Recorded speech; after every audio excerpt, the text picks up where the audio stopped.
नमस्कार दोस्तों, मैं हूं वंदना भारती और आप देख रहे हैं कमोडिटी इनसाइट्स। ये है 18th ऑफ मई का मिड डे एडिशन और यहाँ पे थोड़े कंसर्न्स हैं। सबसे ज्यादा यहाँ पे ईटीएफ को लेके सवाल आते हैं कि क्या ईटीएफ प्राइसेस बढ़ेंगे, क्या ईटीएफ प्राइसेस को यहाँ पे हमें निकालना चाहिए, प्रॉफिट बुक करनी चाहिए या फिर नई बाइंग करनी चाहिए, क्या ईटीएफ के बाइंग पे कोई रिस्ट्रिक्शंस तो नहीं लग सकती हैं। सबसे पहले आज गोल्ड प्राइसेस, सिल्वर प्राइसेस के से पहले ईटीएफ को ही यहाँ पे देखेंगे कि ईटीएफ में किस तरीके की मूवमेंट यहाँ पे आ सकती है। और गोल्ड को अगर देखेंगे, अब देखिए क्राइसिस तो यहाँ पे बढ़ रहा है और इसमें आपको क्राइसिस बढ़ता हुआ ही दिखेगा। बाहर की मार्केट में भी देखिए तो आपको यहाँ पे गिरावट जो है वो साफ साफ दिख रहा है। तो आपको डाउ जोन्स भी गिरने के लिए तैयार है। एसएनपी में भी यहाँ पे एक डाउनफॉल दिख रहा है। अगर आप देखेंगे तो डॉलर इंडेक्स भी बिल्कुल रेंज में है। गोल्ड की मार्केट की बात करेंगे तो आज थोड़ा सा यहाँ पे डिकपल होता हुआ दिख रहा है कि हाँ, फ्यूचर्स मार्केट और अपना स्पॉट मार्केट बाहर का, यूएस का, यानी कि 4550 यहाँ पे ट्रेड हो रहा है आपको गोल्ड फ्यूचर्स। और गोल्ड फ्यूचर्स यहाँ पे $11 डाउन है, तो लेकिन स्पॉट फ्यूचर्स यहाँ पे आपको बढ़ा हुआ है। यानी कि इसकी इंडिकेशंस क्या है? इंडिकेशंस है कि लोअर लेवल पे बाइंग आ रही है। अब आप देखेंगे कि मैं एक डेटा बस आपसे शेयर करना चाह रही हूँ, ताकि अगर मैं आपको यहाँ पे समय से ना बोलूं या कहीं और से नहीं, आप खुद यहाँ पे आ, अपने लेवल्स को ट्रैक करो।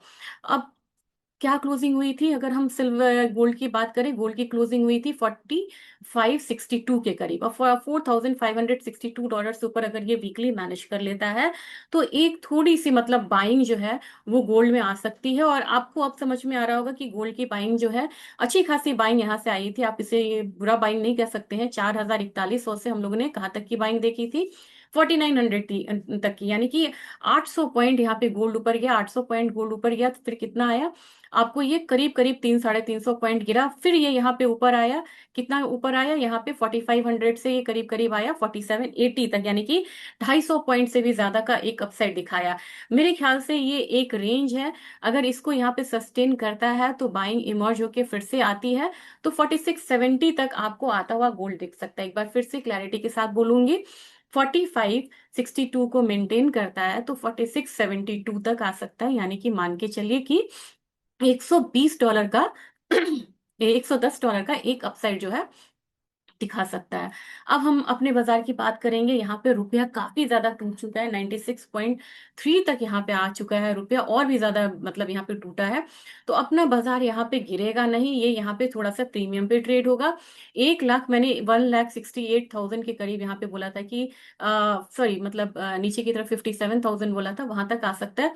प्राइसेस उसके करीब ही आई है, लेकिन 1,60,000 आपको यहाँ पे वापस जाता हुआ दिखेगा। और आप बोलेंगे कि वर्स्ट केस में अगर किसी भी तरीके का क्रैश आए तो क्या मान के चलना होगा? 1,55,000 आपको यहीं पे बेस बनना चाहिए। जबकि अप साइड आपको भी पता है कि ये जो अभी हायर साइड लगाया है 1,65,000, वहां तक आता हुआ दिख सकता है। सिल्वर की बात करूंगी। सिल्वर में आपने देखा है कि यहाँ से एक रिवर्स आता हुआ हम लोगों ने देखा है। तो अपसाइड आपको $80 है, $81 है इस हफ्ते के लिए, और डाउन साइड आपको $72 तक एक सिल्वर का है। फिलहाल फिलहाल ये जितना भी डाउन साइड आया है रिकवर करता हुआ दिख रहा है। हमारी मार्केट अब पॉजिटिव में यहाँ से आ चुकी है। तो अपसाइड अब अपने मार्केट में कहाँ तक है? वो 2,86,000 तक। अब मान के चलिए ज्यादा नहीं, 14,000 पॉइंट का एक अपसाइड देखने को मिल सकता है। अब समझ के चलना है हमको। सबसे ज्यादा थोड़ा सा समय तो आपका मैं लूंगी आज, लेकिन हमें देखना है निपॉन का। अगर मैं गोल्ड बीज देखूं तो गोल्ड बीज में अब यहाँ पे पहली कैटेगरी, जो लोग यहाँ पे चाह रहे हैं कि मैं शॉर्ट टर्म में यहाँ पे निकलना चाहता हूँ, कैश में बैठना चाहता हूँ, मुझे कैश में रहना है, मतलब फंड्स को फ्री करके रहना है, आपके लिए एक मौका है। यहाँ पे एक रिकवरी दिख रही है। आप 132 से लेके 135 वाले जोन तक निकल सकते हैं। हल्की रिकवरी आपको मिलेगी, क्योंकि ये रेंज ब्रेक करना अभी मुश्किल है। ये बात मैं आपको खुल के कह रही हूँ। ये मैंने यहाँ पे लगा के रखा, इस रेंज को ब्रेक करना गोल्ड के लिए फिलहाल मुश्किल है। इसके लिए उसको पार करना होगा बाहर के मार्केट को 4800 के करीब, जो कि अभी फिलहाल मुझे नहीं लग रहा है, थोड़ा सा दायरे में रहेगा। तो आपको कहाँ निकलना चाहिए? आपको निकलना चाहिए 1,132 से लेके 135 के रेंज में, 132 से 135। बहुत क्लियरली मैं बोलना चाह रही हूँ, ये उनके लिए है जो शॉर्ट टर्म यहाँ पे रहना चाह रहे हैं। और बाकी जो लॉन्ग टर्म यहाँ पे रहना चाह रहे हैं, आप यहाँ पे 1.50 का वेट, 1.60 का वेट कर सकते हैं 2026 के लिए। ये लॉन्ग टर्म की बात हो गई। तीसरी यहाँ पे हमारे सवाल यहाँ पे आते थे, नया ईटीएफ खरीदना है। नया ईटीएफ आप अभी मतलब ले सकते हैं, क्योंकि आपको यहाँ पे शॉर्ट टर्म में मिल जाएगा एक रेंज। एसआईपी की तरह ही आप यहाँ पे करिए, ताकि अगले महीने आपको क्रैश आता भी है, प्राइसेस थोड़ा डाउन आता भी है, तो आपकी एवरेजिंग अच्छी होगी। 1.25 यहाँ पे, 1.26 मुझे मैक्सिमम फॉल लग रहा है। आप बोलेंगे मैक्सिमम फॉल कितना लग रहा है? मैक्सिमम फॉल मुझे 1.26 लग रहा है। ये तीसरी बात हो गई। चौथी बात हो गई, क्या सरकार या बैंक्स की तरफ से रेस्ट्रिक्शंस लग सकते हैं गोल्ड ईटीएफ के बाइंग पे? ये हमने 25-26 में जब बिल्कुल पीक पे गया था, तो आपको इंटरनेशनल मार्केट में गोल्ड ईटीएफ की बाइंग रिस्ट्रिक्ट हुई थी, और हमारे बाजार में भी ये रिस्ट्रिक्ट हुई थी। आप इस ऑप्शन से, मतलब ये ऑप्शन अपनाया जा सकता है कि आपको रिस्ट्रिक्टेड यहाँ पे मतलब एक्टिविटीज मिले ईटीएफ में, अगर क्राइसिस सिचुएशंस यहाँ पे काफी ज्यादा बढ़ता हुआ नजर आता है। तो मैं डिनाई नहीं कर रही हूँ, ना तो मैं इसको प्रोवोक कर रही हूँ ये स्टेटमेंट को, ना मैं यहाँ पे डिनाई करती हूँ नजर आ रही हूँ। ये हो सकता है अगर यहाँ पे सिचुएशन वर्स्ट हुआ, क्योंकि एनर्जी क्राइसिस ये असाधारण है। ऐसे समय में एल नीनो का आना, और ऐसे समय में अपना करेंसी डेप्रिशिएट होना, आप समझ सकते हैं कि अभी सरकार के सामने बहुत मुश्किलें हैं। तो ये छोटी छोटी सरकार के लिए अभी नॉन एसेंशियल नीड में आ गया गोल्ड सिल्वर, आप समझिए, ये नॉन एसेंशियल नीड में आ गया। चलिए अब हम बात करेंगे, गोल्ड बीस की हो गई, अब हम बात करेंगे सिल्वर बीस की। सिल्वर अगर निपॉन मैंने ले लिया, तो ये आपको कितना आ रहा है? ये आपको लगभग आ रहा है 252। अब अगेन मैं चार कैटेगरी लूंगी। पहले तो सिल्वर पे भी बोल देती हूँ कि इस पे रिस्ट्रिक्टेड मतलब कि जो ट्रेड है वो हो सकता है, इसको डिनाई नहीं कर सकते हैं। लोअर साइड कितना आ सकता है वर्स्ट केस में, जहां पे आप नया बनाइए, ये 242 का लेवल है। और आपको इसमें भी एसआईपी महीने पे लेना चाहिए, हर महीने आप इसमें लीजिए, ताकि ये गिरे भी तो आपकी एवरेज अच्छी हो। एक बार बहुत पहले मैंने यहाँ पे एक टारगेट जोन रखा था 240-270 का, जो पुराने व्यूअर्स हैं उनको पता होगा ये, तो वो ऑलरेडी यहाँ पे आ चुका है। अब आप कहेंगे कि क्या यहाँ पे सिल्वर ईटीएफ में हमें प्राइसेस मिलेगा? तो अब आपको प्राइसेस यहाँ पे मिलेगा बढ़िया। पहले नहीं मिलता, 1 अप्रैल से पहले नहीं मिलता। 1 अप्रैल से पहले आप देखिए ना, यहाँ की हालत सब बिल्कुल रेंज में रहते थे। यहाँ पे आपको मूवमेंट क्यों मिली है?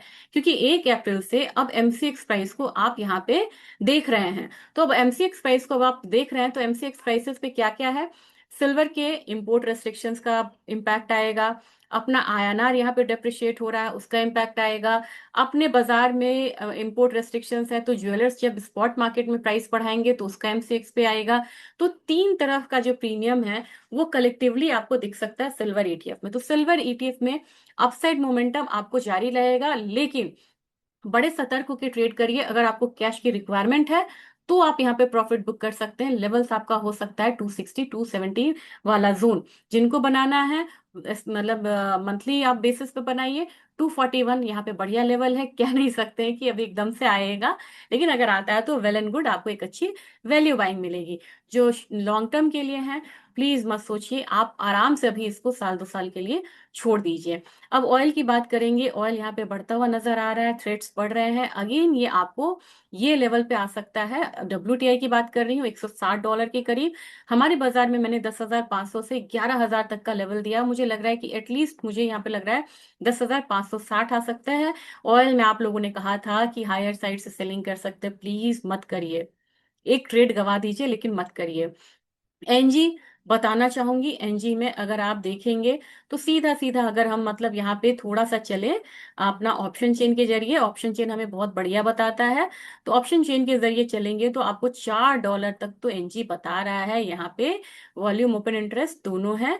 और जब ही जैसे ही आप आएंगे लोअर साइड, तो लोअर साइड में यानी कि पुट साइड में सबसे स्ट्रॉन्ग आपको जो एक मतलब की सपोर्ट है, वो $2.8 का यहाँ पे बनता हुआ नजर आ रहा है। $2.8 तक आपको लग रहा है कि प्राइसेस रुक सकता है कोई भी फॉल।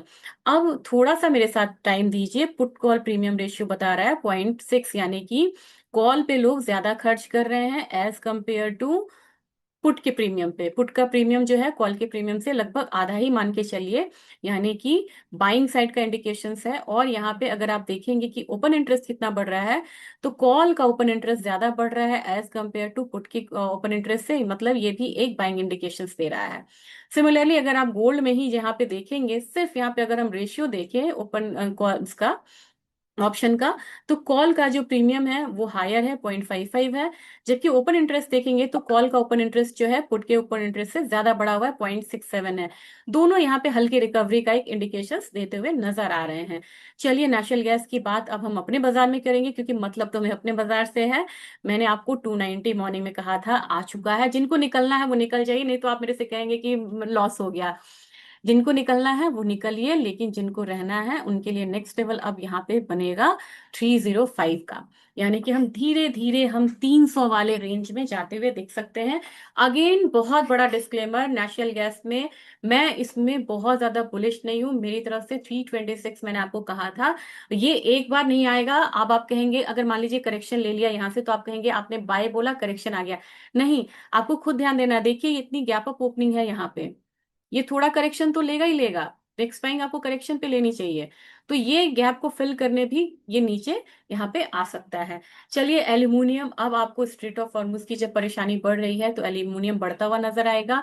थोड़ा सा 383 तक जा सकता है। जिंक के प्राइसेस बढ़ गए हैं आज थोड़ा मैंने 360 बोला था, देखिए 360 आया यहाँ पे, उसको ब्रीच भी करा है इसने।